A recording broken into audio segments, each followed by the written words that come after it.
on thought? Just a little. And then I actually have a couple of things to share. So this is from a book called The Missing Link.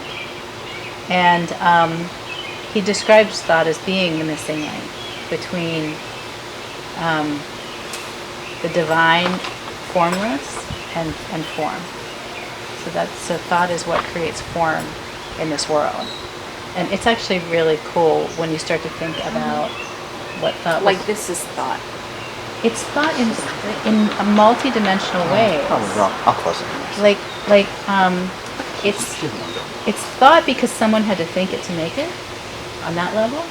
But it's even thought on, so somebody sent me a podcast, and a certain kind of blindness can be corrected through surgery. And when they had the surgery to bring their sight back, it takes at least a month before they can actually see anything, because they have no thought process for what something looks like. So if you hold an apple up to them, they can't see it until they start to learn conceptually what an apple is. So yes, we create our vision of this table by looking at it, but it also was created by someone's, by the power of thought. It starts to get really, really deep, really quick. Yeah. Okay, so here's what Sid Banks said. So this is the chapter on thought in the book The Missing Link. It says, thought is a divine tool, nothing more, nothing less, only a tool. A wise person, like a good tradesman, uses his tool to the best of his or her ability. The power of thought is not self-created. Thought is a divine gift, which serves you immediately after you are born. Thought is the creative agent we use to direct us through life. Thought is the master key that opens the world of reality to all living creatures. Thought is the missing link that gives us the power to recognize the illusionary separation between the spiritual world and the world of form. Thought on its own is a completely neutral gift. Thought is not reality, yet it is through thought that our realities are created. It is what we as humans put into our thoughts, small t thoughts, that dictate what we think of life. Among the greatest gifts given to us are the powers of free thought and free will, which give us the stamp of individuality, enabling us to see life as we wish. These same gifts can also be the greatest weakness of humanity. We often lack the strength to change our minds, so we get stuck in the negative thoughts and behaviors of the past. The purer your thoughts are, and when he talked about pure thoughts, he talked about thought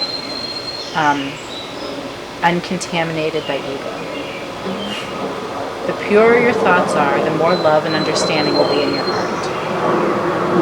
And then my head comes. So for me, my ego is like is in my psychology, and it has to do with mostly the future and a little bit of the past. Like it's a striving for like thinking that I would somehow be better if.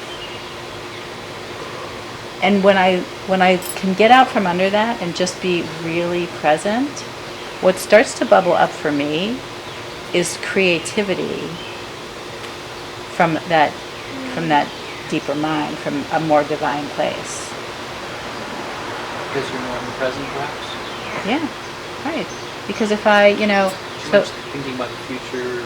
yeah, like, okay, I really want this client present. because I think it'll somehow, show that I'm better at what I do or something like that. Whereas in the present, it's more like, oh, like I really should call so-and-so today. Without much thought about where that might or might not lead, which I'm terrible at. I'm always thinking like, oh, maybe this will lead somewhere good.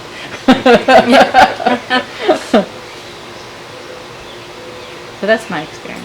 So Kabbalah does actually speak to this. I've been studying Kabbalah. And what we're learning is that that yearning comes from a divine place. I would tend to agree with that. So when you listen to that yearning from that divine place and then you turn it into a request, your most powerful request, and she's talking about it in the context of prayer, is to be in a very open mode so that you can hear that yearning come to you, and then request it in such a way where you're saying, this is what I want if this is what you truly want for me. My teacher, Michael Neal, he likes to draw this. So he says, we're all born perfect diamond. Okay. So, we are, you know? And when you look at when you're looking at like a baby's eyes or a really little kid's eyes, I mean, you see no ego, you see no fear, you see no comparison. And then what starts to happen is we learn things that start to create an ego. So I actually had a client this morning who was telling me that in kindergarten, she got a plus for being conscientious. And she went home and she asked her mom, what does conscientious mean? And her mom said, it means you care a lot about other people. And ever since then, she's felt a need to always put the needs of everyone else in front of herself. Our perception of what was good, right? And you know, or we might think we might start to think, I'm comparing myself, you know, I'm not as good at someone at sports, or, you know, someone said something mean to me and maybe I'm, you know, not pretty, or I can't stand up in front of a crowd and speak. You know, we see all of these fears, and even like instructions, they start to glob onto our perfect diamond. And that is what I've come to see as my struggles with being myself. Because I've listened to the world tell me that all these shoulds. Yeah, it's all this globbing onto to my perfect diamond.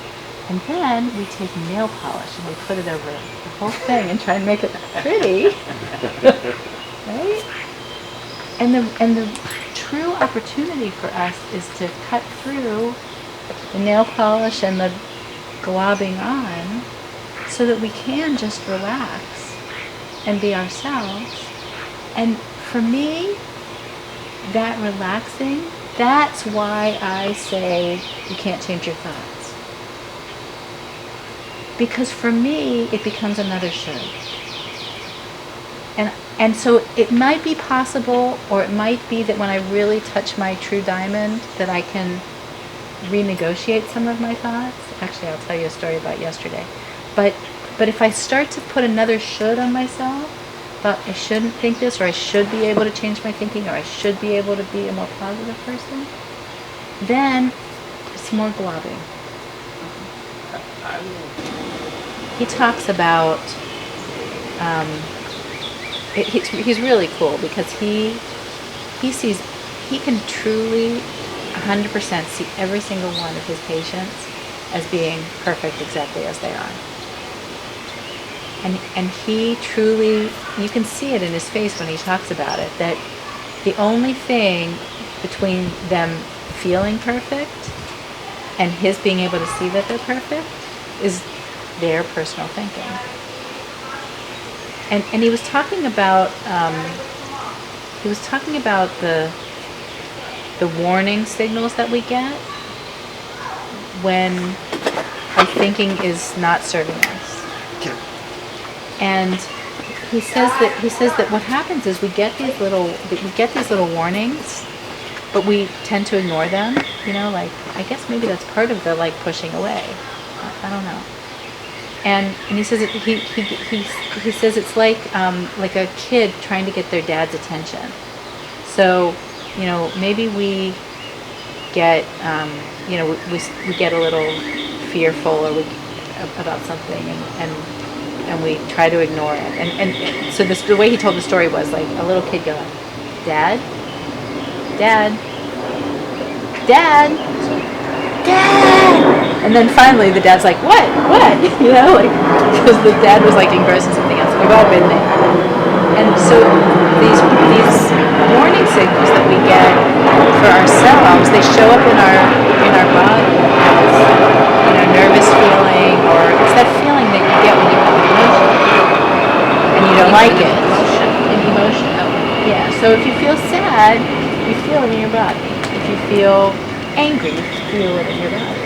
And those physical feelings are a reminder that our thinking is off and that our IQ is falling. And so he says if we pay attention to it in the moment, and we just like let ourselves be and like, okay, like I feel like crap. Fine. I'm gonna just feel like crap, and I know it's gonna go away. And then we just let it pass without adding all kinds of other thinking on top of it. As opposed to, I feel like crap, I don't understand what's going on with me, what am I going to do to get rid of this, how can I make it better, what tools can I use to like try to put, all these things that we start layering over our thoughts, as opposed to just saying, I feel like crap, and letting ourselves feel like crap, with the knowledge that it'll pass, and another thought will come. But I thought your wisdom in the moment will tell you what's right for you in the moment. If wallowing in it is right for you in the moment, then wallow away. And if feeling grateful is the right thing in the moment, well, that's your wisdom coming through too.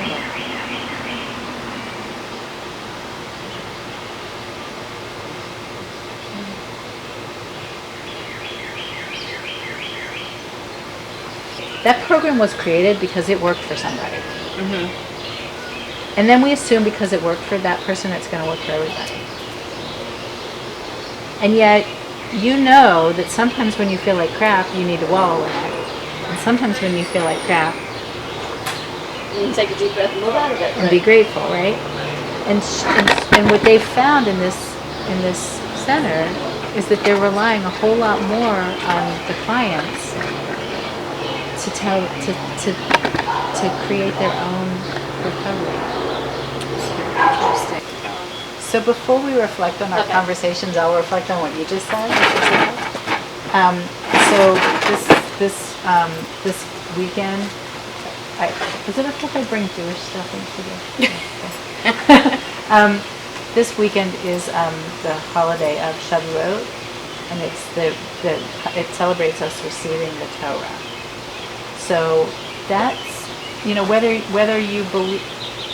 It's considered truth, but I think also a metaphor. So it's a metaphor for receiving divine stuff, okay? And being open, right? So there's a triad of the three Jewish holidays of Passover, Shavuot, and Sukkot. And they are connected in that in order to receive that divine message, or whatever, I don't know what to call it, you have to first be free. And so we have Passover as the holiday of freedom, and that's on a collective level, but it's also on a personal level. And when you truly reach that openness, that place of freedom to truly be yourself, then you can hear in a new way. And then Sukkot is an earthbound holiday. It's about creating in this world.